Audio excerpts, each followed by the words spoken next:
Hello and welcome to the route fly through video of the Dunstable Downs Half Marathon. So here it is, we're on Google Earth. There's the whole route in all its beauty. We've made a very small change since last year, so I thought it'd be worth recording this video to update the one we had before and kind of show you this new change. And for those of you that are new to the course, you can just sit along and get to know the route a little bit before race day, if you so wish. So I'll make this nice and quick. There's not a huge amount to say really, but Dunstable Downs, here we are. So you arrive, you park, toilets, registration, everything in this main National Trust Centre, and then the start is just over here on the open field. If you are running the 2023 edition, which is happening on July the 16th, we'll be starting the race at 10:15. And probably subsequent editions, if you're watching this in the future, I'm sure it will be around that sort of time too. So you start and you've got a nice long straight out, and this first section is very flat and very easy. This whole section down here to the Tree Cathedral area, and even really out until you probably turn this corner is when you start to get a slight incline. So you're a good few kilometres in before you've got any sort of hills to tackle, which is nice. It can kind of open yourself up a little bit. Now the change that we've made is in previous years we have run around this field just here. And you can see that we've changed the route to run around this field instead. And what this allows us to do is previously you ran around this field at the start and at the end. But now, because this is a much bigger field, you only have to run around it once at the beginning, which I think is way better. So you'll go into this field, there'll be marshals to sort of guide you in on all of this, so it'll be all super simple, but yeah, they guide you in and you run anti-clockwise around this field, and then you continue onwards. We need to do that to get the full half marathon distance. So cool field, loads and loads of, it looks rubbish here, but right now there are loads of amazing wildflowers in there. It looks really, really cool, and you get a lovely view out over the countryside this direction. So I quite like it. I think it's better than the other fields, and you only have to run around it once. So that's cool. Now, as you then go down, so you're on the top of Bison Hill here. You go down a little bit. You don't go down all the way. That would be a bad turning. We have a marshal here, so you don't take this path all the way down the hill, which would be not ideal.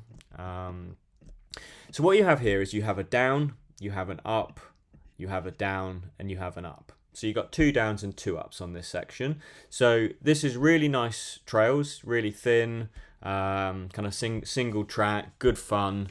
But yeah, for the 2 downs, you get to quite steep ups, but short as well. You know, they're done pretty quick, but you've got 2 ups, 2 downs.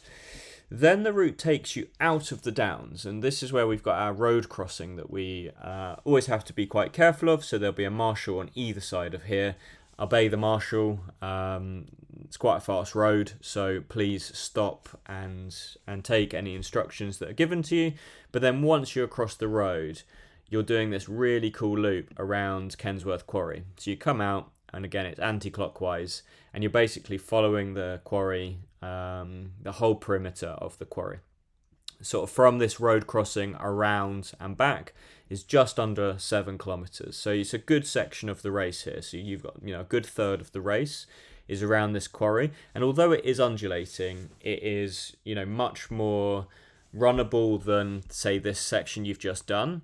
So if you're feeling like, I've lost a bit of time on this section, you can certainly speed up, and your average time around that loop will be a lot quicker. Halfway round, you've got a checkpoint. That is basically 10.5 Ks into the race, so you're pretty much at halfway of the race itself. And we'll have all the usual stuff there, sugar, water, everything you need to get yourself energized for the second half of the race. You come back, cross the road for a second time, and now you are going out in this direction. So now we've got, again, to be honest, this section is flat, which is nice. So this is all flat. You're following along the main footpath here. So this is also tarmacked, this section, which gives you, I guess, that extra bounce that is quite nice when you've been on the softer trail for a little bit, a little bit longer. So yeah, you come out of here, sticking to the right hand side, and again you sort of leave the downs on this path and you sort of do a mini loop. There'll be a marshal at the end here, there'll be a marshal here, there'll be a marshal at these two splitting points. So nav isn't a problem on all of this at all, but you're going around, again, anti-clockwise direction, you're coming back. Absolutely quality views from the top of here. You can see all the way back into Dunstable, into the Downs. And then what you have is, when you get to this point, is you turn right, and then you have that sort of mini roller coaster again. So you've got your down, your up, your down, your up. That gets you back to the start of this field that you went around before, but because this is the new route, you don't have to run around that again. And then you have your last couple of K. Again, that's a nice flat, nice easy section. So if you've got something left in the tank, those last couple of Ks can be nice and fast. And then we're finishing in the same location, and we'll have a medal around your neck. And especially for the 2023 edition, it's actually my birthday. And therefore there is going to be cake at the finish line. So for those of you that are coming on Sunday, I look forward to seeing you there, and I look forward to giving you some cake. See you soon.